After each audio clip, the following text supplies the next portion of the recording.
Hey guys, Mr. Riz here. And what we're going to be going over here in the next part, chapter 8, is how do we simplify a rational expression? Okay, so when it comes down to this, our main question is, how do we reduce a function? Okay, especially something complicated, and rational means two things are being divided. Okay, so the first step that we are going to do is we are going to factor out a GCF on the numerator and denominator. So factor GCF on numerator. Oop, can I spell today? Probably not. We'll say on top and bottom. Okay, so not all the time we're going to have a GCF. Remember that's a number we can divide both parts by or all three parts by. And if we can do that, we'll do that. All right, next, we will factor the top and bottom completely with the riddle. Oh, wait, no, I forgot to put top and bottom. Man, good morning.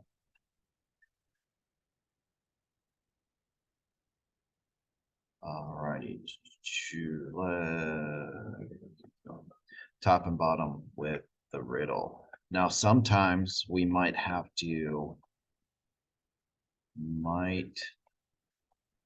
need to simplify and slide.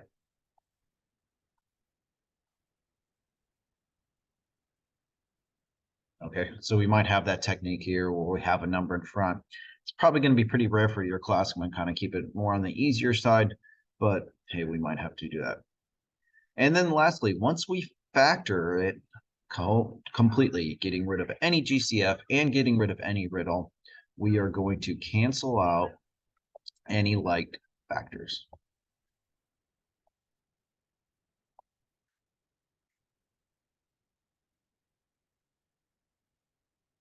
All right, so rational expression is in its simplest form if the numerator,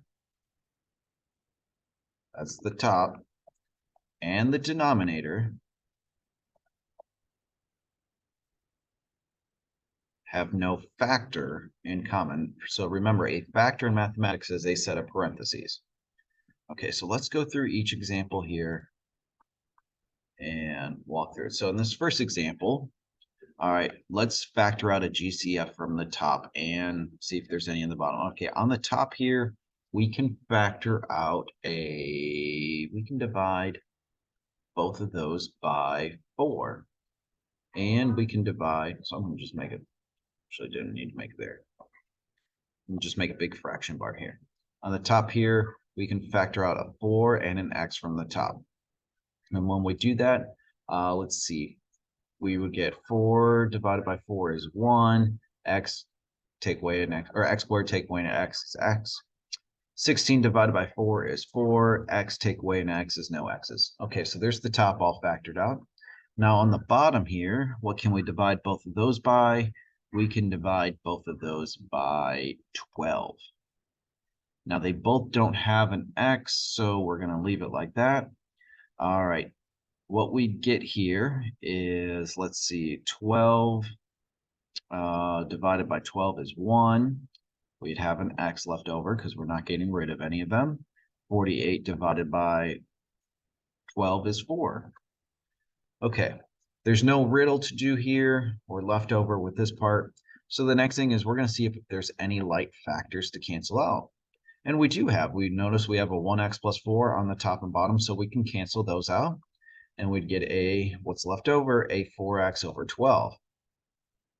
Now, technically, we can also simplify this. So if you ever have any monomials, remember monomials do not have any terms like, a plus or minus. It's just a simple expression by itself. Monomials, we want to look to see, can we simplify those? Can we simplify a 4 over 12?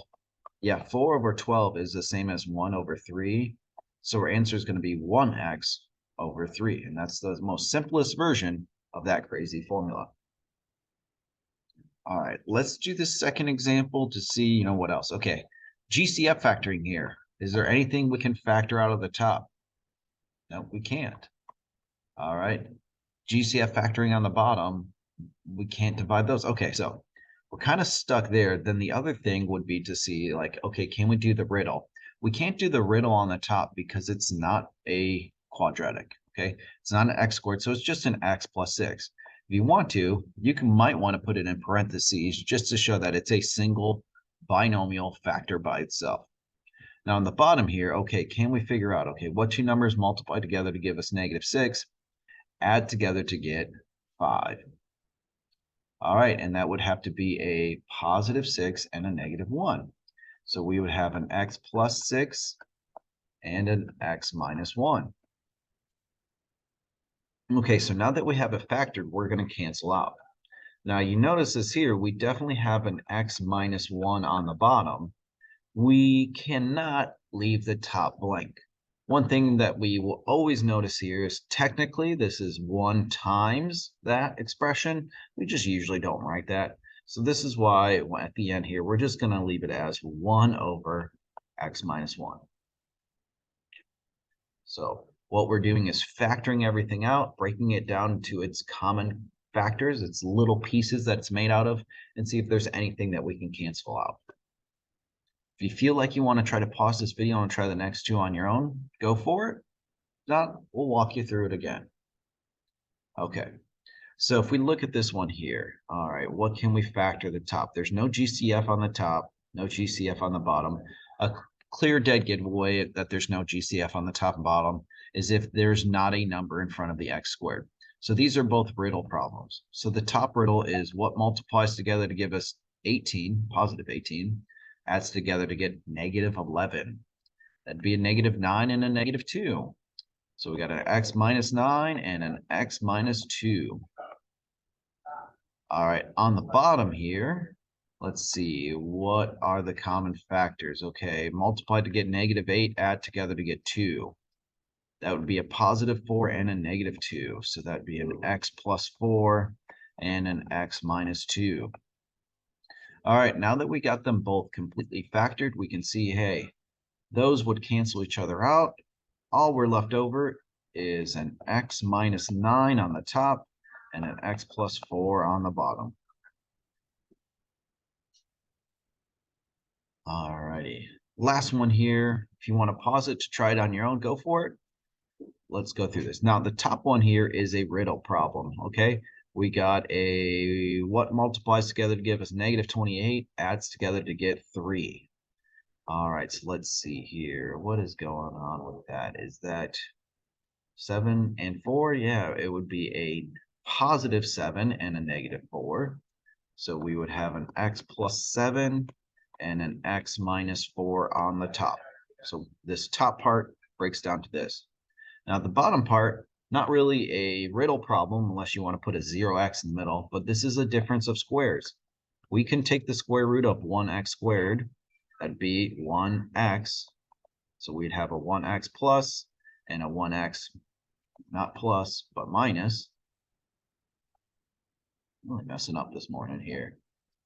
And then we can take the square root of 49. The square root of 49 is 7. So we got a 1x plus 7 and a 1x minus 7.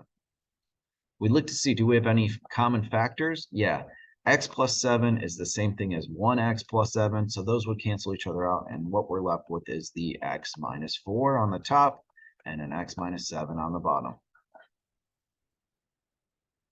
Okay. So hopefully you guys can see is what we're doing is we're taking these complicated factors, we're breaking them down, and we're trying to go through and see what's left over. Okay, so the excluded values, what we're worrying about each expression here, so we need to kind of talk about something else. All right, the excluded values are going to be the numbers on the bottom that make the answer, the denominator equal to 0. Okay, so if we go back to this problem here, what we should have done is also looked at the bottom here and realized that 12x plus 48 cannot equal 0. Okay, and so if we try to solve that here, we would have to go through and say, okay, 12x cannot equal -48. And so we would divide both sides by 12, and we would say, okay, x cannot equal -4. That's the excluded value. Now over here, when we have a factor here is we need to go through and factor it. And so we said the denominator was an x plus 6 and an x minus 1. If we set that to make sure that those cannot equal 0, we basically set each individual part, and we would have two excluded factors of x cannot equal -6 and x cannot equal +1. So probably the first thing we should do before we do the GCF is look for excluded values. All right, so when you're doing your edge elastic here, just to give you a heads up, the excluded values are just going to be what would make the denominator equal to 0. So this one, pretty basic here. This one here, you're going to have two answers because you're going to have to factor that.